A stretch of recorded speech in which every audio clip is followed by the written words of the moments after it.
Section 2.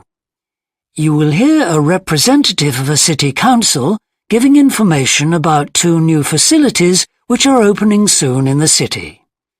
First, you have some time to look at questions 11 to 14.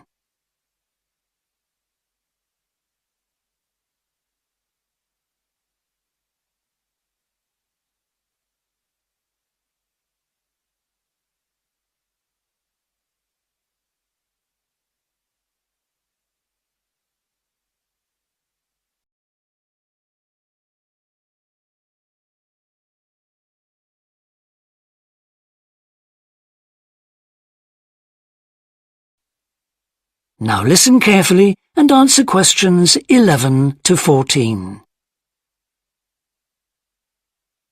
Good morning. I'm very pleased to have this opportunity to say a little about 2 exciting new developments in the city: the Brackenside open-air swimming pool and the Children's Adventure Playground in Central Park.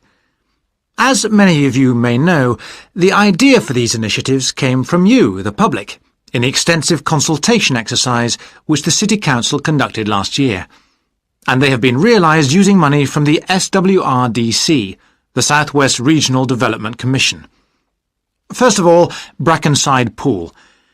As many of the older members of the audience will remember, there used to be a wonderful open-air pool on the seafront 30 years ago, but it had to close when it was judged to be unsafe.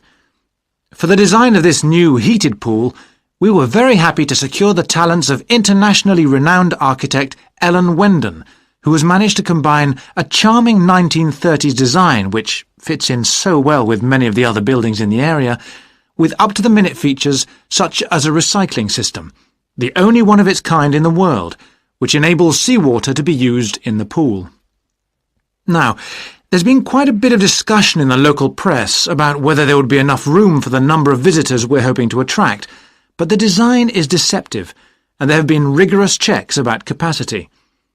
Also, just in case you were wondering, we're on schedule for a June the 15th opening date, and well within budget, a testimony to the excellent work of local contractors Hickman's. We hope that as many people as possible will be there on June the 15th. We have engaged award-winning actress Coral White to declare the pool open, and there'll be drinks and snacks available at the poolside.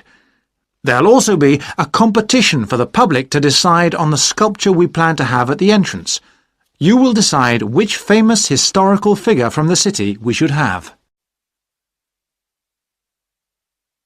Before you hear the rest of the talk, you have some time to look at questions 15 to 20.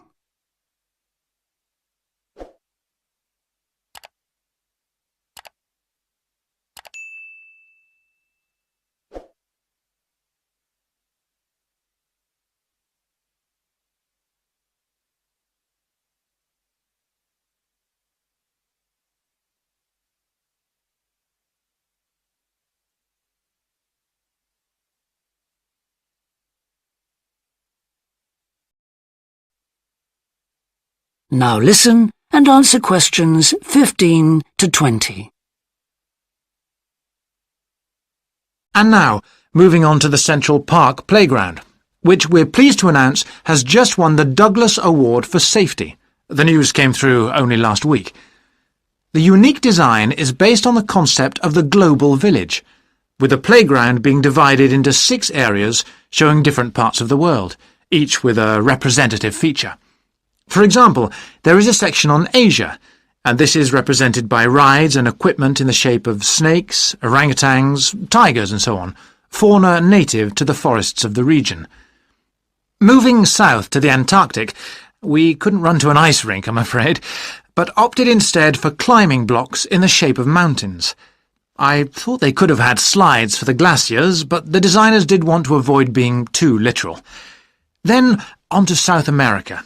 And here the theme is El Dorado, games replicating the search for mines full of precious stones. And then, moving up to North America, here there was considerable debate. I know the contribution of cinema and jazz was considered, but the designers finally opted for rockets and the International Space Station. Eastwards to Europe then, and perhaps the most traditional choice of all the areas, medieval castles and other fortifications. Then last but not least, moving south to Africa, and a whole set of wonderful mosaics and trails to represent the great rivers of this fascinating and varied continent.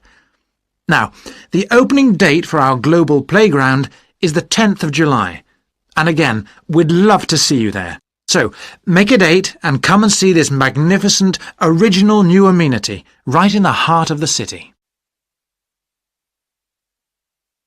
That is the end of section 2. You now have half a minute to check your answers.